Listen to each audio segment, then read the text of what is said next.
వాళ్ళు మనలో నుండి వెళ్ళిపోయినా నాన్న మళ్ళీ రండి నాన్న అని ఎవరంటారు? ప్రేమ ఉన్నవాడు. నీకు అది అర్థం అవ్వదు కదా. నీకు అర్థం అవ్వకపోతే ఏదో అంటావు. ఎందుకంటే నీకు అదే లేదు, ఏది లేదు, ఆ ప్రేమ ఒక్కటే లేదు, నీకు అన్నీ ఉన్నాయి. జ్ఞానం ఉంటే కుదరదు. జ్ఞానము ఉప్పొంగజేయును, ప్రేమ క్షేమాభివృద్ధిని కలుగజేయను అన్నాడు. అది ప్రేమేనండి. అందరిని ప్రేమించు, శత్రువుని ప్రేమించు. ఇస్కరియోతు యోధే అప్పగిస్తాడు, ఏం చేస్తాం? తిప్పుకోవడమే మరి. మా దగ్గర లేవు అలాంటి పాము పిల్లలు, బోల్డ్ మంది ఉన్నారు.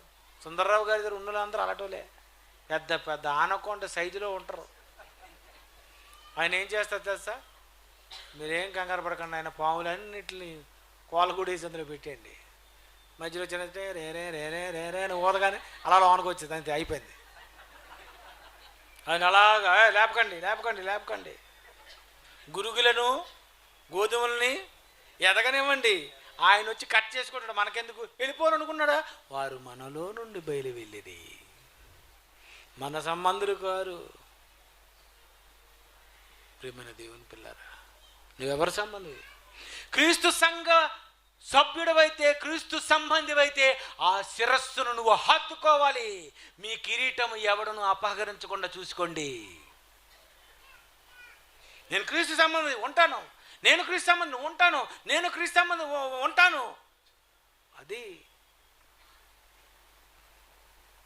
అవయవాల్లో ఎన్నో అవయవాలకి మరి అనారోగ్యం వస్తుంది. హెల్ప్ చేసుకోరా, మందులు వేసుకోరా, ఆయింట్మెంట్లు రాసుకోరా, కట్లు కట్టుకోరా. ప్రాబ్లమ్స్ వచ్చినప్పుడు మనం సెట్ చేసుకోవాలి. కనుక ప్రియమైన దేవుని పిల్లరా, ప్రేమ లేని వాళ్ళు ఏదో అంటారండి. బైబిల్ తెలిసిన వాడు కాదు గొప్పవాడు, అందరితో కలిసి ఉన్నవాడు.